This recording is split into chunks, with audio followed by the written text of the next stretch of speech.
Hi hello ನಮಸ್ಕಾರ ಎಲ್ರಿಗೂ. ಈ ವಿಡಿಯೋದ ವಿಶೇಷತೆ ಏನಂದರೆ, ನಾನು ಯೋಗಾಸನ ಮಾಡೋದಕ್ಕಿಂತ ಮುಂಚೆ ಯಾವ ರೀತಿಯ ಕ್ರಮಗಳನ್ನು ಅನುಸರಿಸ್ತೀನಿ ಅಂತಕ್ಕಂಥದ್ದನ್ನು ಈ ವಿಡಿಯೋದಲ್ಲಿ ಫುಲ್ಲಾಗಿ ಎಕ್ಸ್ಪ್ಲೇನ್ ಮಾಡಿದ್ದೀನಿ. ಕೊನೆ ತನಕ ನೋಡಿ. ಫಸ್ಟ್ ಥಿಂಗ್, ಯೋಗಾಸನಗಳನ್ನು ಮಾಡಬೇಕು ಅಂದರೆ ಕೆಲವೊಂದು ಕ್ರಮಗಳನ್ನು ಅನುಸರಿಸಬೇಕಾಗುತ್ತೆ. ಮೊದಲೇ ಕ್ರಮ ಏನಂದರೆ, ಬೆಳಗ್ಗೆ ಬೇಗ ಎದ್ದೇಳೋದು.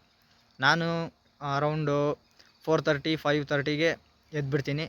ಸೊ ಆಮೇಲೆ ಸೆಕೆಂಡ್ ಥಿಂಗ್, ತಣ್ಣೀರು ಸ್ನಾನ ಮಾಡ್ತೀನಿ. ಸೊ ನೀವು ಇಲ್ಲಿ ಬ್ಯಾಕ್ಗ್ರೌಂಡಲ್ಲಿ ನೋಡ್ತಾ ಇರ್ಬೋದು. ಸೊ ಇನ್ನೂ ಕತ್ಲೆ ಇದ್ದಾಗಲೇ ನಾನು ಆವಾಗಲೇ ಎದ್ದಿರ್ತೀನಿ. ಸೊ ಅದಾದಮೇಲೆ ತಣ್ಣೀರು ಸ್ನಾನ ಮಾಡ್ತೀನಿ. ಚಳಿಲೂ ತಣ್ಣೀರು ಸ್ನಾನ. ಸೊ ನೀವು ಭಾಳ ವರ್ಷದಿಂದ ಯೋಗಾಸನ ಪ್ರಾಕ್ಟೀಸ್ ಮಾಡಿದರೆ ಅಷ್ಟೊಂದು ಏನು ಎಫೆಕ್ಟ್ ಆಗೋಲ್ಲ. ಅದಾದಮೇಲೆ ಸೊ ನಮ್ಮ ಹಾಸ್ಟೆಲಲ್ಲಿ ಗಣೇಶ ಇದೆ. ಸೊ ನಾನು ಅದನ್ನು ಪ್ರಾರ್ಥನೆ ಮಾಡ್ತೀನಿ. ಸೊ ಅದಾದಮೇಲೆ ಯೋಗಾಸನನ ಪ್ರಾಕ್ಟೀಸ್ ಮಾಡ್ತೀನಿ. ಸೊ ವಿತ್ ದಟ್ ಈ ಮ್ಯಾಟಿಂದ ಈ 3 ಕ್ರಮಗಳನ್ನು ನೀವು ಅನುಸರಿಸಿದ್ದೇ ಆದರೆ ಯೋಗಾಸನ ಮತ್ತು ಮೆಡಿಟೇಷನಿಂದ ಸೊ ನೀವು ಚೆನ್ನಾಗಿರೋ ಹೆಲ್ತನ್ನು ಪಡ್ಕೋಬೋದು. ಇಷ್ಟು ಚಳಿ ಇದೆ. ಸೊ ಇಷ್ಟು ಚಳಿಲಿ ನಾನು ಶರ್ಟ್ ಏನು ಹಾಕ್ಕೊಂಡಿಲ್ಲ. ಸೊ ಅಂದರೆ ನೀವು ಪ್ರಾಕ್ಟೀಸ್ ಮಾಡಿದರೆ ಚಳಿ ನಿಮಗೆ ಅಷ್ಟೊಂದು ಎಫೆಕ್ಟ್ ಆಗೋಲ್ಲ. ಸೊ ಯಾಕೆ ಈ ಯೋಗಿಗಳು, ಅಘೋರಿಗಳು ಮತ್ತು ನಾಗಸಾಧುಗಳು ಅಷ್ಟೊಂದು ಚಳಿಲೂ ಯಾವ ರೀತಿ ಆ ಹಿಮಾಲಯದಲ್ಲಿ ಇರ್ತಾರೆ ಅಂದರೆ, ಅದಕ್ಕೆ ಒಂದೇ ಮುಖ್ಯ ಕಾರಣ ಏನಪ್ಪ ಅಂದರೆ, ಅವರು ಯೋಗಾಸನಗಳನ್ನು ಇಂಟೆನ್ಸಿವ್ ಆಗಿ ಪ್ರಾಕ್ಟೀಸ್ ಮಾಡ್ತಾರೆ.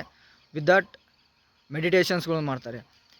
ಒಂದು ಥಿಂಗ್ ಏನಂದರೆ, ನೀವು ಮೈಂಡ್ಸೆಟ್ಟಿಗೆ ಟ್ರೈನ್ ಮಾಡಿದರೆ ಸೊ ಯಾವ ಎಕ್ಸ್ಟರ್ನಲ್ ಫ್ಯಾಕ್ಟರು ನಿಮಗೆ ಅಷ್ಟೊಂದು ಎಫೆಕ್ಟ್ ಆಗೋಲ್ಲ. Doesn't effect. ನೀವು ಮೈಂಡ್ಸೆಟ್ಟನ್ನು ಯಾವ ರೀತಿ ಬಿಲ್ಡ್ ಮಾಡ್ತೀರೋ ಅನ್ನೋದು ಇಂಪಾರ್ಟೆಂಟು.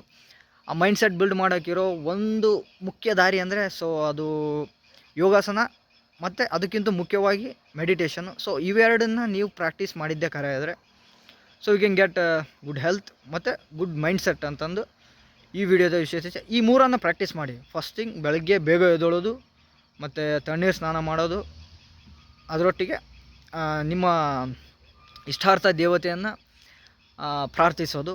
ಅದಾದಮೇಲೆ ಯೋಗಾಸನ ಪ್ರಾಕ್ಟೀಸ್ ಮಾಡಿದರೆ ಮತ್ತು ಮೆಡಿಟೇಷನ್ ಮಾಡಿದರೆ so it's well health. So ಇದು ಇವತ್ತು ತುಂಬಾ ಚಳಿ ಇದೆ.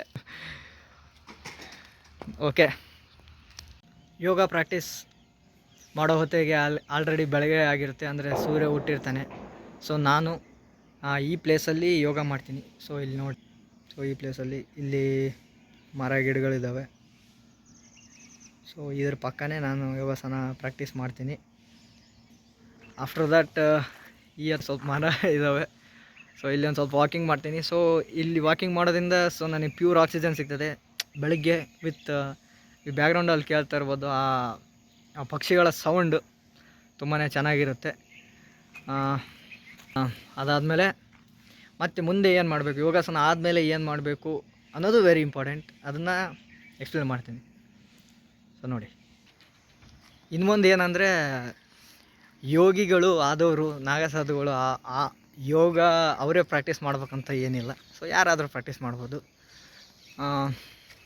ಇನ್ನೊಂದು ನಾನು ಅಂದ್ಕೊಂಡಿದ್ದೆ ಏನಂದರೆ, ಸೊ ನಾನು ಯಾಕೆ ಇದಕ್ಕೆ ಹೋಗಬಾರ್ದು, ಇಲ್ಲಿ ಮಹಾಕುಂಭಮೇಳ ನಡೀತಾ ಇದೆ, ಸೊ ನಾನು ಯಾಕೆ ಹೋಗಬಾರ್ದು ಅಂತ ಅಂದ್ಕೊಂಡಿದ್ದೆ.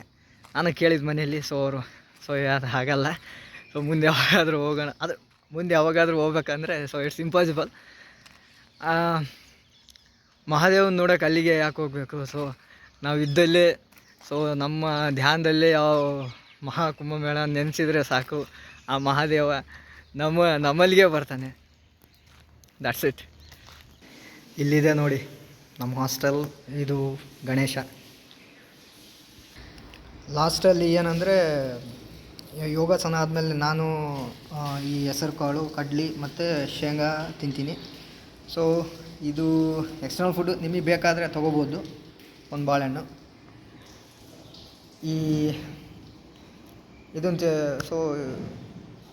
ಇದನ್ನು ನಾನು ತಿಂತೀನಿ. So after that I think ಈ ವಿಡಿಯೋ ಇಷ್ಟ ಆಗಿರ್ತದೆ ಅನಿಸುತ್ತೆ.